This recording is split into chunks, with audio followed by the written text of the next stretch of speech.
"You salary thief, you're fired. I should have fired you a long time ago. You ought to be grateful." Sudden termination announcement.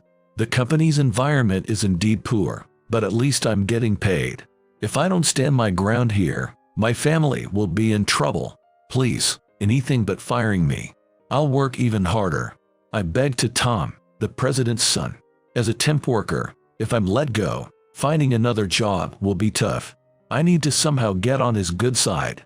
Even if you say you'll work harder, you haven't achieved much as it is. It's a bother having you around. You get it. With a smug smile and crossed arms, he speaks arrogantly. It's a decision made by my father, the president. Stop your yapping and pack up already. You're slow till the end. His loud laughter echoes in the room. There's nothing more I can do. Thank you for everything, I managed to say and leave his room. A few days after this termination, my once bleak life takes a turn, and Tom, who fired me, begins his downfall. Never would I have imagined such a dramatic turnaround. Hey, you're not done yet. You guys are really useless. Angry shouts fill the office. Tom, the president's son, struts around the room, kicking the chairs of colleagues working frantically, with his arms crossed arrogantly. It's really a hassle that nothing progresses without my scolding. He sighs with a gesture of exasperation. Colleagues are fed up with his attitude, but he's the president's son. No one dares to speak up. My name is Carlos. I work as a game developer at Macro Corp. I've been with this company since joining, but now I work as a temp due to certain reasons. I come from a single-parent family, just my father and me. My mother passed away when I was young, and he raised me alone. He has always been frail with many illnesses. Despite this, he encouraged me to do what I want in the future. I wanted to repay him as soon as possible. Joining the well-known Macro Corp, I was happy to finally be able to make life easier for him. But perhaps years of strain took their toll. Not long after I joined the company, he fell ill. Since falling ill, he couldn't work like before and was frequently hospitalized. So I convinced the company to let me work as a temp to accommodate his care. I continued working with the understanding and help of my colleagues. But those days didn't last long. A year after, the son of the company president named Tom joined the company. The atmosphere in the office completely changed. There had always been a faint scent of a toxic work environment, but we only had to stay overnight a few times a month. However, since Tom's arrival, the workload and unreasonable schedules increased drastically. He claimed to be assigning the right people to the right jobs, but his sudden reshuffling of the female staff increased the burden on the team immeasurably. Exhausted, I would collapse into bed as soon as I got home. My father was worried about me, but I knew if I quit the job in a fit of emotion, I'd be lost. So, I never showed weakness in front of him, always insisting, "I'm okay." One day, I had to accompany my father to the hospital, so I went to my boss to request a half-day off next week, which I had already informed the company about. Unexpectedly, I was called into Tom's office. Confused but not wanting to be late and hear more complaints, I hurried to Tom. "Carlos here. Excuse me for interrupting." Come in," came a languid reply from inside. "What do you need me for?" His response was something I never expected. "Yeah, you are fired, effective today." He said it without even looking at me. Stunned and at a loss for words, I faced his annoyed expression as he repeated his statement. "You hear me? You're fired." "Why?" I was dumbfounded, but the question came out in an easy-to-understand manner. He laughs and responds to those words. "Always taking half-days off and not working," he said with a mocking laugh. "My father is sick and needs someone to accompany him. I have explained this to the company and received their permission. But why? Maybe she doesn't like that I'm backing down, and this time she gets irritated and starts yelling at me. Don't make noise. It's no good if I say no. I can't believe you let me quit for that reason." "Huh? What? Are you complaining? Don't you realize how much trouble you're causing by taking time off? Someone else will take over the work you threw away. Everyone worked hard. If you're the only one who takes frequent breaks even though you're busy, it'll be a nuisance to everyone around you." He grinned and continued speaking. "It's the responsibility of those of us who are above us to protect our employees. Besides, your work isn't worth your salary. You're useless and you're taking days off, which is a burden to the company. It's nothing else, right? So, this is a natural decision for the company to make. It's an employer's right. Do you understand? He said, laughing heartily. Well, that's the way it is. Take care. I did take more days off than other employees, but I completed my assigned tasks and coordinated well with others. I couldn't accept Tom's reason for firing me. My salary was the mainstay of our household budget, and my father's medical expenses were still ongoing. I'll withdraw my half-day request. I'll work even harder than before. Please, I beg you, don't fire me. I didn't want to bow down to Tom, who abused his parents' power to do unreasonable things, but if I worried about appearances, I'd be lost. I pleaded emotionally. Work hard. No matter how much a fool tries, it's useless. We don't have money to waste on a salary thief like you. Or are you challenging the decision of me, the president's son? Go ahead, make your move, he said threateningly, a sleazy grin on his face. I was powerless. Thank you for everything, I said, barely getting the words out. You should have just said that from the start. Wasting my time. Hurry up, pack your things and get out. Goodbye. His laughter echoed until the door closed behind me. My father, who was preparing dinner, was surprised by my unusually early return. Sensing something from my demeanor, he gently patted my back. Feeling the warmth of his hand, I held back tears as I told him I had been fired. I'm sorry, Dad. I'm sorry it's because of my lack of ability. You have nothing to apologize for. I'm the one who should apologize. I'm sorry for always being a burden, Carlos. Take a rest now. We can think about work later. But it's okay. I've been feeling better lately and have taken on more work. Don't worry about money, Dad. Oh, right. You've been so busy lately. How about playing a video game for a change? You must be tired today. Rest in your room, and I'll call you when dinner's ready, he said, smiling kindly. Okay, I will. Thanks, Dad. Then, I dragged my heavy body to my room. I picked up a stack of game software I had bought but never played. There were various games, including old favorites and recent popular releases. As I sat alone in the quiet room, the computer screen displayed, "Update completed." It was a notification for Faraway Story, an online game I was hooked on. Come to think of it, I haven't played in a while. I used to log into this game as a break from work, even after I started my job. But since Tom joined a year ago, work doubled and I had to stay overnight more often, so I'd neglected even this game. Nostalgia moved me to sit in front of the computer. I bet no one remembers me anymore, I muttered self-deprecatingly as I logged in. The familiar music played, and my avatar, through which I'd had many adventures, stood there as valiant as ever. My love for games was influenced by my late mother. My father used to watch my mother and me play, looking happy. That was the usual scene at our home. After she passed away, I lost the will to play games. But at such times, my father would say, "Shall we play together?" That was Faraway Story. Although my mother wasn't there, it strangely felt like she was with me. I think my father must have felt the same way. It would be a lie to say it wasn't hard, but it was undoubtedly the games that saved us, a family who had lost my mother. For me, games were a part of our family memories and connections. That's what I naturally came to want to be, someone who creates games. And after finishing vocational school, I joined my dream game company. Despite that, you are fired, effective today. The moment of my dismissal comes back to me. My hand, controlling the character, almost stopped at that moment. Well, Kahlo, it's been so long. That's how I was addressed on the screen. Really. Happy to see you again, Kahlo. You've got time now. Let's adventure together again. They were companions I used to travel with.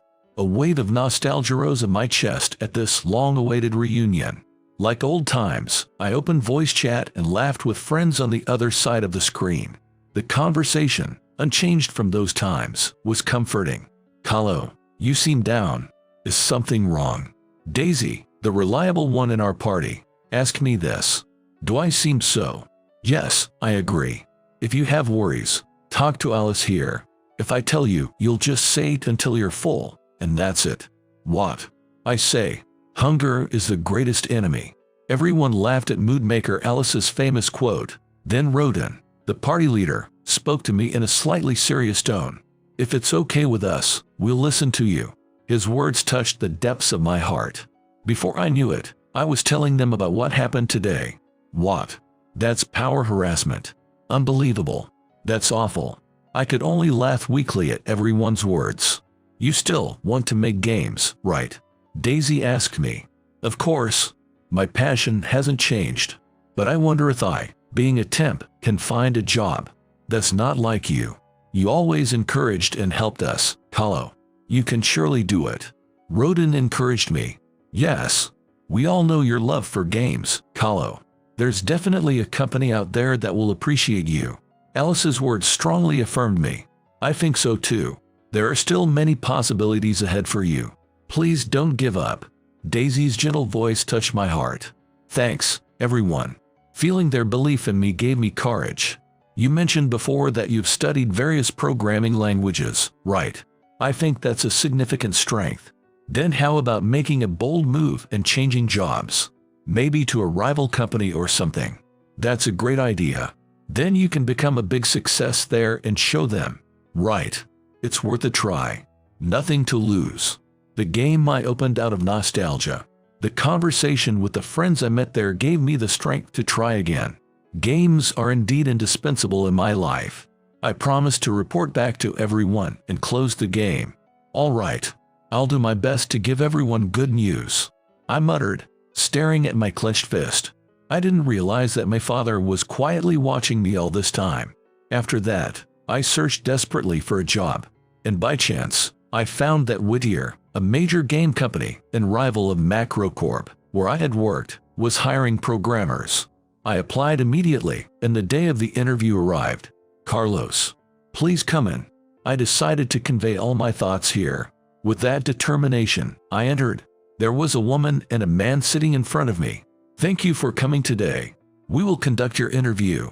I am Thompson, the president, and this is Lopez, the head of development. Pleased to meet you. That's how they introduced themselves. Oh man, this beautiful person is the president. Is something the matter? President Thompson, concerned about my silent, motionless stance, spoke to me. Oh, well, sorry. My name is Carlos. I used to work at Macrocorp. Thank you for having me today. And so, the interview began. I see. You really love games, Carlos. I can feel that passion in your story. Why did you leave Macrocorp? I answered honestly. About my family situation, the harsh environment at Macrocorp, and the circumstances of my dismissal. President Thompson and Head Leon frowned as they listened. I had heard rumors, but I didn't realize it was that bad. Yes, really.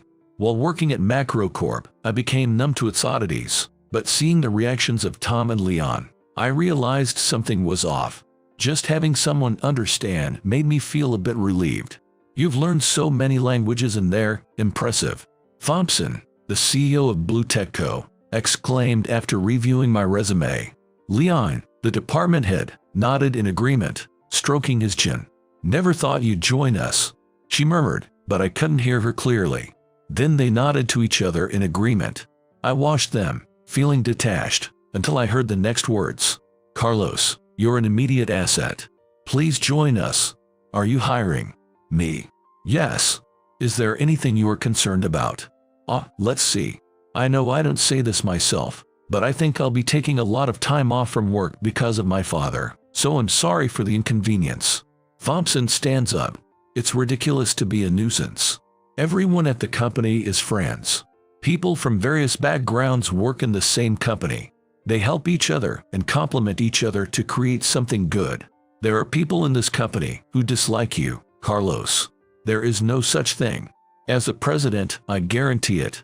She was pounding her chest with such force that it made a banging sound. She is right. I am also working while caring for my elderly mother. There are many people in the development department, including people with small children, people who are pregnant, and people like me who are caring for people. Some people, like you, have family issues. We work together and follow each other, so please rest assured. Leon smiles and nods, affirming her words. Thank you so much. I look forward to working with you all. I delivered appreciation over and over again. President Thompson once again told me, "Please feel free to apply for early leave or half-day leave for your father." Even though we had just met, I was so happy they were this caring. I found myself wanting to be useful for the company and for her. I'm getting ahead of myself, considering I haven't even started working yet. I found myself smiling naturally as I headed home, feeling a sense of nostalgia in Thompson's kind voice. Working at Blue Tech Co., I really felt how comfortable it was. There were no arrogant people who got in through connections like Tom, nor any shouting within the office. Everyone was working energetically and lively. I often saw President Thompson herself visiting various departments and appreciating the employees.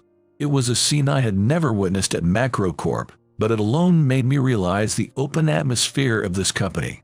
The salary and benefits were quite good, more than double what I used to get even when I was a temp. Thanks to this, I no longer worried about my life, and my father was happy too. When I told my gaming buddies like Daisy, who cared about me, that I got the job, they were all really happy for me. They even gave me warm words, saying to consult them anytime if needed. I'm truly glad to have them in my life. Initially, I was supposed to be assigned to the development department as a programmer, but considering my frequent early leaves, I'm temporarily assigned as an assistant of president within the company. In the past, employees who were pregnant or had serious illnesses were assigned in this position, working while considering their health. They've been so good to me in every way. I can't thank them enough. One day, a big trouble arose, and a meeting was held. It was about a critical bug found in an upcoming software release that needed urgent fixing, or else the release would be delayed. Hearing that a delay would easily exceed a damage cost of $1,500,000, I felt a chill down my spine, especially since various campaigns were already underway. Reports from various departments followed, making the air in the room heavier. After all the reports were in and a silence fell, I hesitantly raised my index finger. "Well, President Thompson, may I also participate in the fixing work?" My suggestion drew all eyes in the room to me. "I appreciate it, but the deadline is really tight.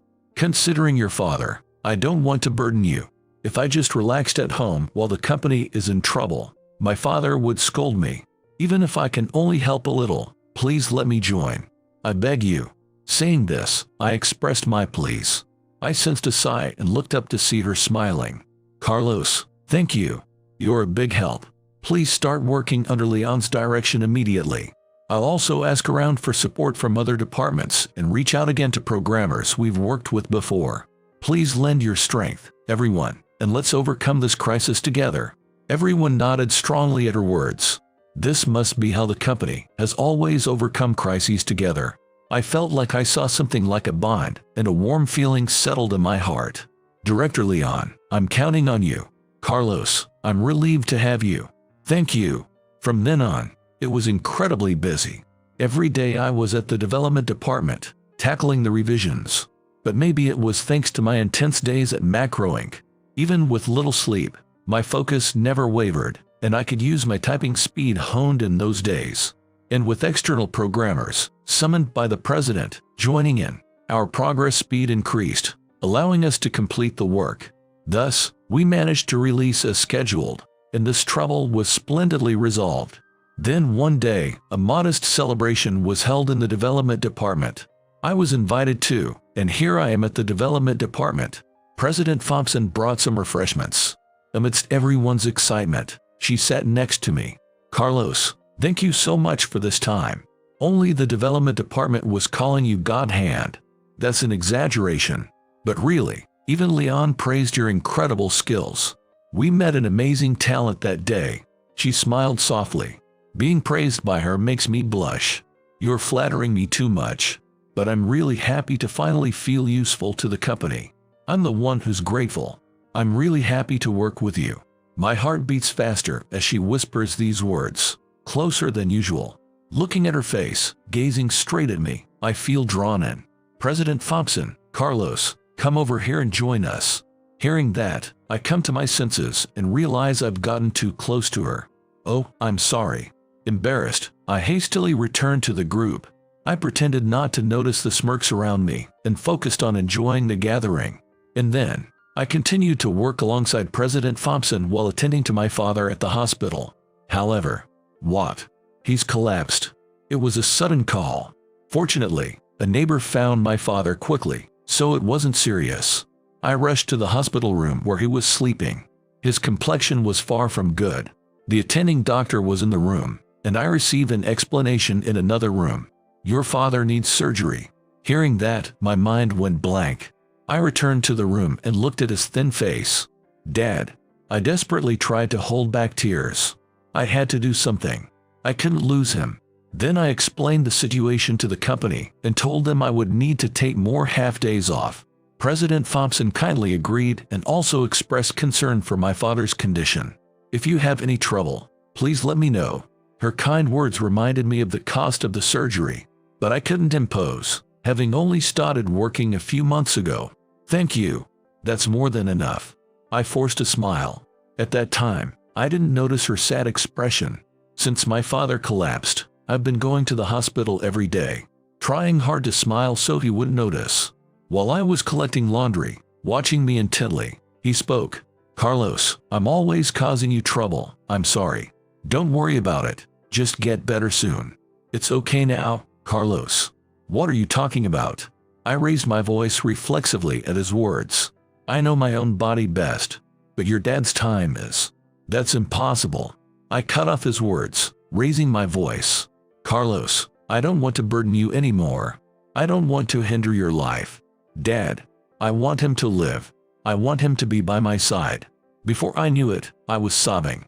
His thin, 4-tube-bladed arm gently stroked my head.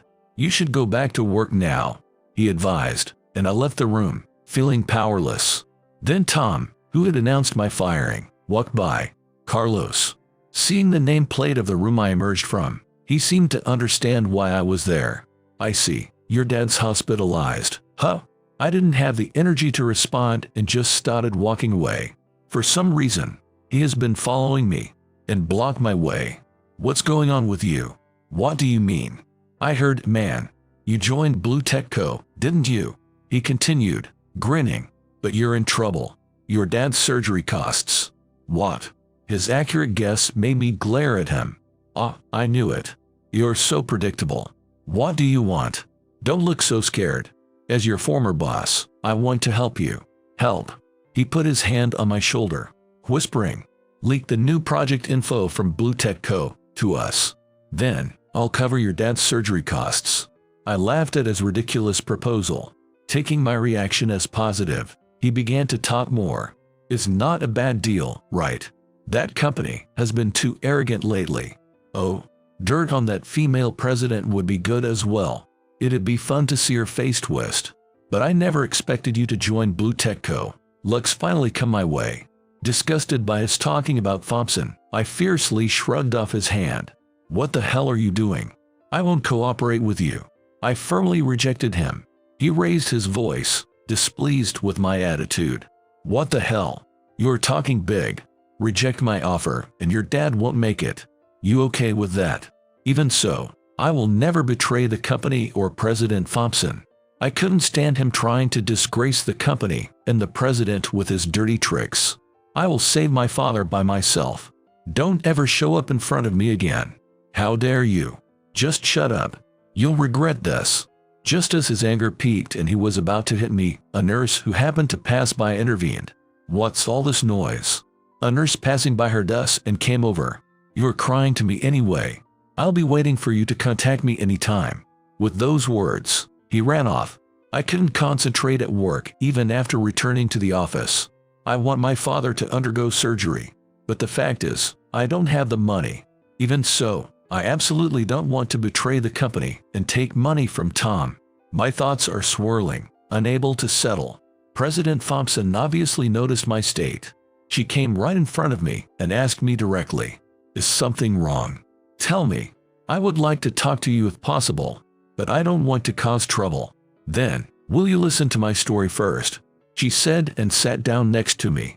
She began talking about why she started the company.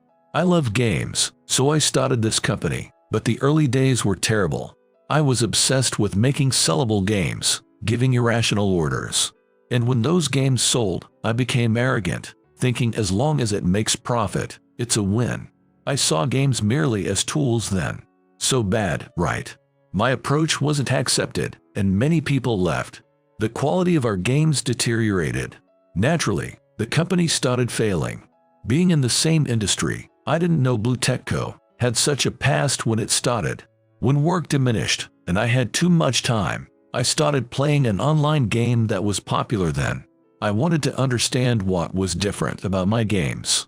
That's where I met someone. Before I knew it, she was intently looking at me. The game was Faraway Story. The player I met was Carlo. You, Carlos. What? I let out a voice of surprise at the president's words. During the interview, your resume and past experiences shocked me. Carlos' story was right in front of me. I didn't know his face, but the voice, manner of speaking, and passion for gaming, it was Carlo I knew. Why didn't I realize sooner? This voice, polite way of speaking, care for others. The person who encouraged me to find a new job the day I was fired. President Thompson, smiling in front of me, was my gaming friend, Daisy. Even among those who do terrible things in games, Carlo's actions were admirable. Acting selflessly for others, always supporting everyone. While partying together, I realized what I had been doing in reality. I was embarrassed by my past actions. Reminiscing, she looked down. Then, I apologized to everyone in the company, discussed and decided our future direction together. We carefully listened to improvement suggestions and changed things one by one. It took time, but by valuing every employee, the atmosphere in the company completely changed. Former colleagues who had left came back. Some programmers who helped us during the recent trouble were ex-employees who had chosen freelancing. Really? Yes. Years have passed since then, but they still came to help. I'm beyond grateful. Blue Tech Co. today is thanks to what I learned from Carlo. She then gently took my hand. Her hand was much smaller than mine, but very warm. You are my benefactor. Now it's my turn to help you, Carlo. I'm glad I encouraged you to change jobs. Because of that, I can help you now. President Thompson, you were Daisy. I didn't realize it all. It's okay. I didn't talk much about personal matters, and I was afraid of distancing everyone by revealing I'm the president. No way. Just because Daisy is the president, it doesn't mean Rodin, Alice, or even I would leave. I shouted with such force that I unintentionally gripped her hand tightly, only then realizing she was holding my hand. Oh, your hand. I won't let you go until you tell me what's going on. Please, talk to me. At her words, tears overflowed from my eyes. My heart had reached its limit. She gently handed me a handkerchief as I wept. President, I'm sorry. It's just me. Take your time. It's okay. Then I confessed everything about my father's condition, the surgery, and his words. After I finished, I looked up to see her in tears. Carlos, I wish you had told me sooner. But thank you for sharing something so painful. Can I take care of your father's matter? But I don't want to be a burden. I want to help you. He's the father who raised you. I'd love to meet him and talk. So let me handle it. Thank you so much. I'm determined to save my father. I still want to be with him. I was grateful to President Thompson, who cried with me for my father, and resolved to repay this kindness for the rest of my life. She quickly arranged the surgery funds. She said I didn't need to pay her back, but it was a significant amount. I insisted on an advance on my salary and promised to work at the company and repay this kindness after my father's surgery. His surgery was performed and was a success. Post-operative recovery was also uneventful. Thompson and I visited my father in the hospital. We both owe you a lot, he said to Thompson, sitting up in bed.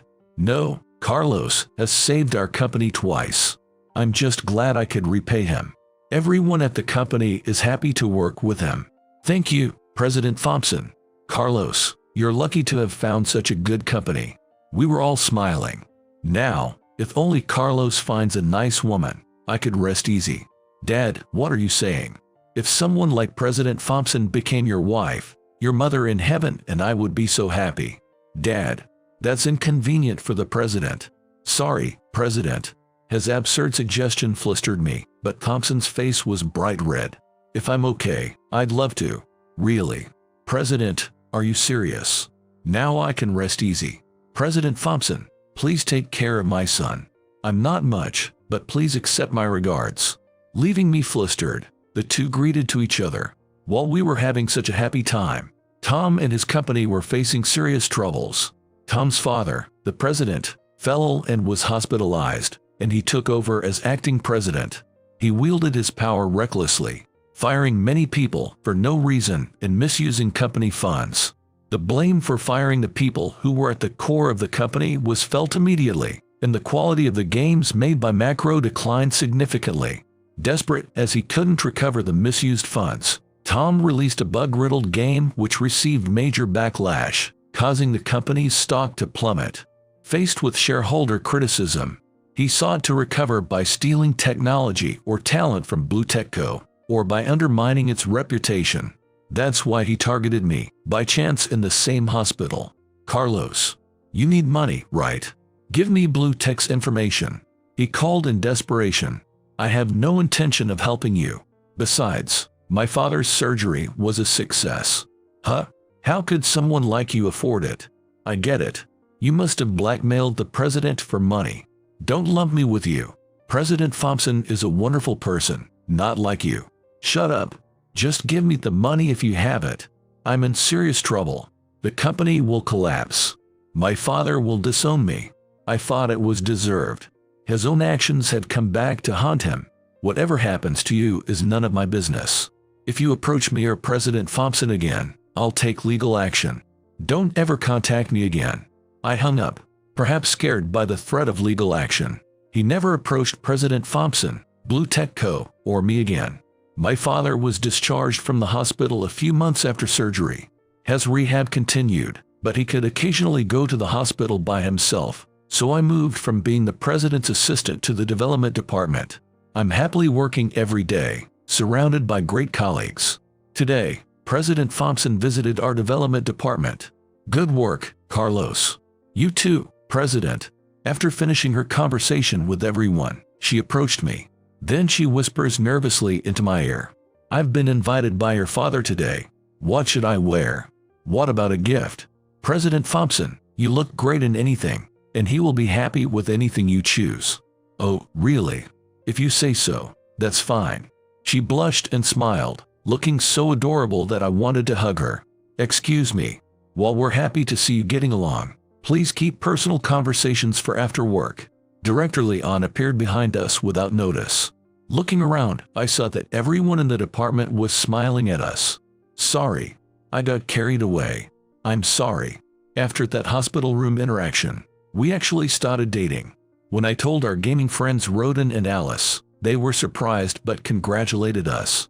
Reporting it to the company, everyone celebrated. Being with the most important person, who's also my benefactor, I'm incredibly happy. I have a past where games saved me. I have precious people around me connected through games. It's because of these people I met that I am who I am today. If the games I make bring joy to someone, if it connects many people, there's nothing more fulfilling. I want to cherish these important people who understand and create with me for the rest of my life.